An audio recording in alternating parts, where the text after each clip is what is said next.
So, going on my third year here in Korea, I still haven't tried wearing hanbok or the traditional Korean clothes. It's not for lack of opportunities. You can go to Seoul on almost any weekend or weekday and rent one of the hanboks there and walk around the palace. But for me, it wasn't really something that I was really too interested in trying out. But today we're going to change that.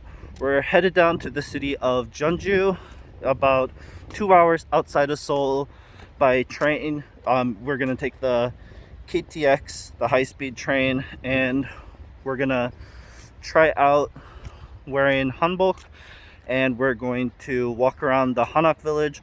Jeonju's got the largest hanok village in South Korea, so that's going to be some really cool shots that we're going to be able to get. And on the way, we're just going to talk about what is hanbok, why you should wear it, and some other questions that you guys might have about this cool thing that you can do when you visit Korea. So let's head over to the train station and try on some hanbok today.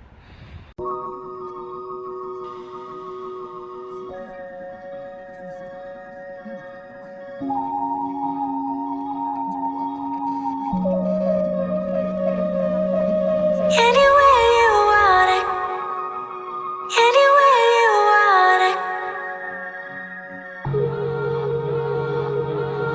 yeah. Anywhere you want it, this is me. Anywhere you want it, this is me. Tell me where you wanna go.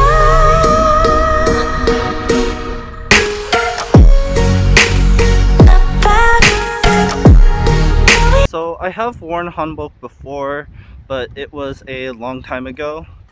Back when I was living in the US, we had what was called International Day when I was in first grade of elementary school.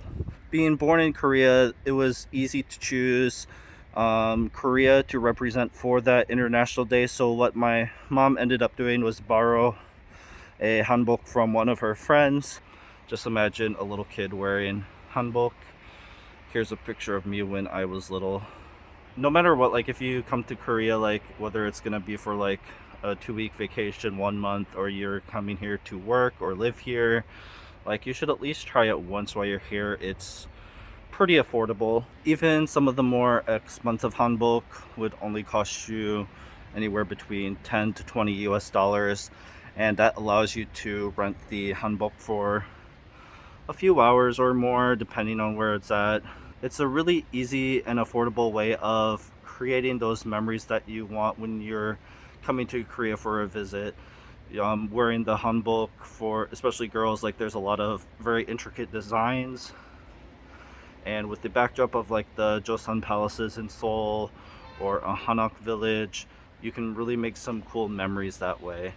That's why I really recommend wearing hanbok when you are visiting Korea at least once. I know sometimes for some people, like they don't want to do the touristy things. They want to see like what it really means to be Korean. But there are people in Korea, especially the older generation, that they do wear hanbok on a daily basis. Now the ones that you rent from the hanbok shop, they're more of a costume type on there that's more for picture taking. It's not really intended for everyday wear. Those everyday wear hanboks do cost a lot of money. There are places in Seoul that you can go to a tailor and purchase one on there, but you have to really want to wear that all the time for you to be able to justify the price, whereas you can easily and cheaply rent a hanbok whenever you want, either in Seoul or Jeonju or some of the other cities where they have like a hanok village or a historical area. So Jeonju is a city that is considered kind of the spiritual heart of Korea. The Joseon dynasty was founded by King Taejo. His family, the Lee family, was centered around Jeonju, and even today the Lee family, they live in Jeonju. They have kind of like their headquarters there. It's really cool to see like that history there, and out of all of the cities in South Korea, it is the largest hanok village. So a lot of Koreans and foreigners visit Jeonju. You can try out a lot of traditional Korean food. So like if you're a foodie, it's a really good place for trying out stuff like the Jeonju bibimbap and some of the other ones like their bulgogi and other foods. Another cool part about Jeonju is that outside of Seoul, it's one of the easiest places to rent a hanbok and walk around to the different cafes. Usually they allow you to rent them for like 4 or 5 hours on there, so you've got plenty of time to be able to walk around in the hanbok, take some cool pictures. Yeah, here is some shots from my experience of trying out the hanbok.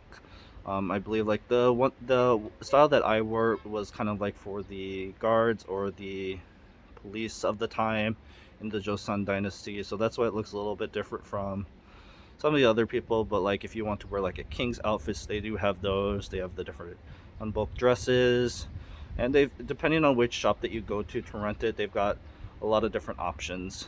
So I hope you guys enjoyed the video and our trip to Jeonju. Before we go, I'll just answer a few questions that you guys may have, or questions that I've gotten over the past about hanbok. One of them is, will I be able to find my size at a rental shop?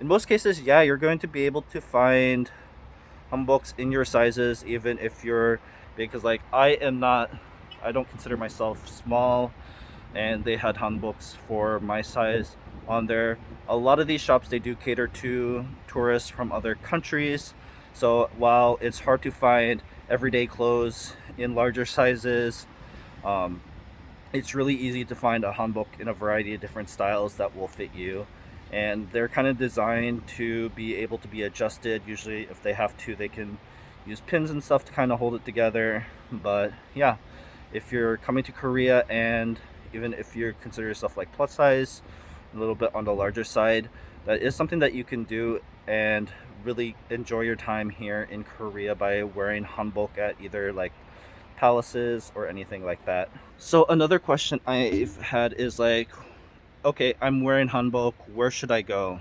Or where can I find hanbok rental shops? If you are going to Seoul, around the major palaces like Gyeongbokgun or Cheondokgun, you're going to find a large selection of hanbok shops. The Insadong area right next to Gyeongbokgun, that's a really popular place to rent the hanbok there, and there's also a pretty large selection of like tea cafes and that kind of stuff, so they've got you covered there. If you're in Jeonju, head over to the Hanok village. That's where you're gonna find different hanbok rental shops pretty much on every street corner. So what if you have like a bunch of bags or luggages when you're wearing hanbok? Usually they will have lockers at the rental places where you can store your backpacks and stuff, and then just bring like a small little bag with you. For girls at least, like they have like some hanbok style purses that you can borrow to like put your cell phone in there and other small items like your wallet. So if you do have like larger items, they should be able to store them. If not, you may just want to ask like the hotel or the hanok stay that you're staying at if you can just leave your bags there and come back for them later. But usually they're pretty accommodating, and they want you to enjoy your experience in Korea. So I hope you guys enjoyed that video about hanbok, and we've only really scratched the surface of what it means to wear hanbok and like what you can do with it. And if you guys want to see some more parts of Korea or more cultural things about Korea, let me know in the comments below, and make sure that you're subscribed and hit the notification button to make sure that you're in the loop when the next video drops. This is Harold with South Korea Travels. Hope you guys have a great time. Enjoy yourselves out there. Stay safe. Bye bye.